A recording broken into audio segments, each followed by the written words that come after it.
सिर्फ एक चीज से बनाई गई ये मिठाई है जो कि है दूध। दूध सभी के घरों में आता है और दूध से ही ये मिठाई बनाई गई है।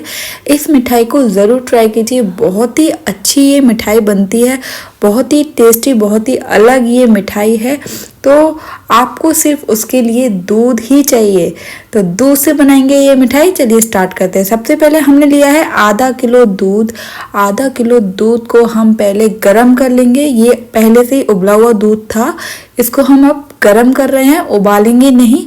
गरम करने के बाद आपको एक कटोरी में थोड़ा सा विनेगर लेना है, 2 चम्मच, और 2 चम्मच उसमें पानी मिला देना है और धीरे धीरे धीरे धीरे इसमें 2 से 3 बार में इसको डालना है और इसको इस तरह से चम्मच से मिलाना है। आप देख सकते हैं दूध फटना शुरू हो गया है, यानी कि हम यहाँ पर दूध का छेना बना रहे हैं।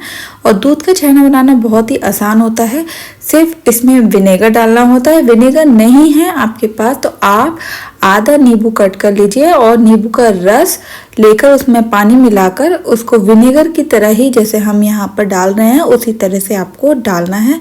और धीरे धीरे आप देखेंगे कि छेना पानी अलग हो जाएगा। तो अब आप देख सकते हैं कि छेना और पानी अलग हो चुका है। बस आपको क्या करना है, गैस को कर देना है बंद। और आप जब अब देखेंगे कि छेना का जो टेक्सचर है वो ऐसा होगा तो आपका जो मिठाई है वो बहुत ही अच्छी बनने वाली है। छेना को अब छान लेना है, पानी को अलग कर देना है। अब हम पानी से इसको, ठंडे पानी से इसको अच्छे से धो लेंगे। जैसा कि मैं आपको दिखा रही हूँ, साफ पानी है, साफ पानी से धोना है, इसकी वजह से खट्टापन छेना का निकल जाएगा। तो इस तरह से चलनी में धोना है, बहुत ज़्यादा कपड़े में इसको नहीं रखकर इसको निचोड़ना है। बस इस तरह से छलनी में धो के इसको धीरे धीरे इसका पानी निकाल देना है, इस तरह से दबाकर, जिस तरह से मैं आपको यहाँ पर दिखा रही हूँ। बस छेना रेडी है मिठाई बनाने के लिए। अब आपको क्या करना है, छेना को अच्छे से मसलना है।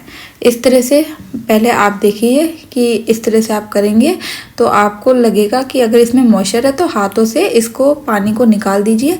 और अगर आपको लगता है कि मॉइस्चर नहीं है इसके अंदर, बस इसके अंदर 1 चम्मच डालना है आपको मैदा। और दोनों चीज़ों को अच्छे से एक आटे का डो जैसे हम बनाते हैं वैसे इसको तैयार कर लेना है। और फिर इसको एक फ्लैट सरफेस पे निकाल के इसको इस तरह से मसलना है कि एक चिकना डो हमें तैयार करना है। और जैसे कि हम चिकना आटा लगाते हैं, मैदे का चिकना आटा लगा लेते हैं काफ़ी देर तक मसल कर, वैसे ही इसका एक चिकना आटा तैयार कर लेना है। अब इसको एक शेप दे देंगे, रोल शेप दे देंगे और इसको छोटे छोटे पीसेस में हम कट कर लेंगे। तो आप देख सकते हैं छोटे छोटे पीसेस में हमने कट कर लिया है। अब बस हाथों से इसको एक शेप देनी है, कोई भी शेप आप दे सकते हैं, लेकिन मैं यहाँ पर जो शेप आपको दिखाई है शुरू में, मैं वही शेप दे रही हूँ। देने के बाद पानी गर्म करना है। 1 गिलास पानी हमने रखा है यहाँ पर गर्म करने के लिए और 1 गिलास ही हम यहाँ पर डालेंगे चीनी। अगर आप गिलास नहीं लेना चाहते, कटोरी लेना चाहते तो कटोरी के अकॉर्डिंग आप 1 कटोरी चीनी और 1 कटोरी पानी डाल सकते हैं। उसके बाद हम यहाँ पर इलायची डाली है और यहाँ पर थोड़े से केसर के धागे डाले हैं। केसर के धागे नहीं है तो कोई बात नहीं, आप सिर्फ इलायची डालकर आप क्या कहते हैं इसको उबाल लीजिए। फिर अब हम इसमें जो मिठाई हम बनाने वाले हैं वो सारी इसके अंदर डाल देंगे उबालने के लिए। खुले में ही इसको पकाना है, ढक के अभी इसको नहीं पकाना है। 10 से 15 मिनट में आप देखेंगे कि चाशनी के कलर की वजह से मिठाई का कलर चेंज हो गया है और मिठाई गाढ़ी हो गई है। और आप देख सकते हैं कि चाशनी को हम टच कर रहे हैं और इस तरह से देखेंगे तो चाशनी गाढ़ी हो गई है, इसका एक तार बन रहा है, तो बस परफेक्ट है। बस अब दूसरे पैन में हमने डालना है आधा कप फिर से दूध, और दूध की हमें डालनी है 1 से 2 दिन की मलाई। मलाई डालने के बाद हम यहाँ पर डालेंगे आधा कटोरी मिल्क पाउडर। तो तीनों चीज़ों को अच्छे से मिलाकर एक मावा जैसा हम टेक्सचर बना लेंगे।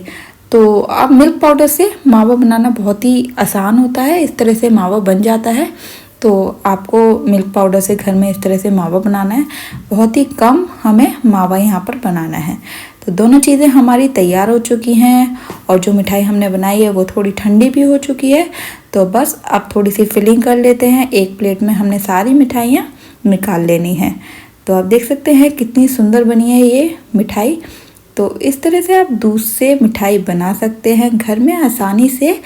तो अब क्या करेंगे, एक हम मिठाई यहाँ से उठा लेते हैं अपने हाथ में और अब इसको बीच में से कट करना है, जैसे कि मैं यहाँ पर आपको दिखा रही हूँ। बीच में से कट करने के बाद आप देख सकते हैं अंदर कितनी अच्छी जालियाँ पड़ी हैं, यानी कि मिठाई अंदर तक बहुत अच्छे से पक चुकी है।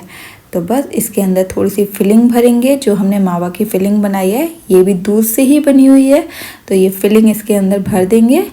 और आप देख सकते हैं मिठाई हमारी पूरी तरह से रेडी हो चुकी है और कितनी जूसी ये दिख रही है, और अंदर तक अच्छे से इसके अंदर चाशनी भर चुकी है, इसलिए ये बहुत ही जूसी लग रही है। मावा में हमने कोई चीनी का यूज़ नहीं किया है, क्योंकि हमारी जो चाशनी में बनी हुई मिठाई थी वो ऑलरेडी मीठी थी, इसलिए इसके अंदर ऐसे ही आपको बिना चीनी के आपको फिलिंग बनानी है। तो इस तरह से सारी मिठाई हमारी तैयार है। Thank you.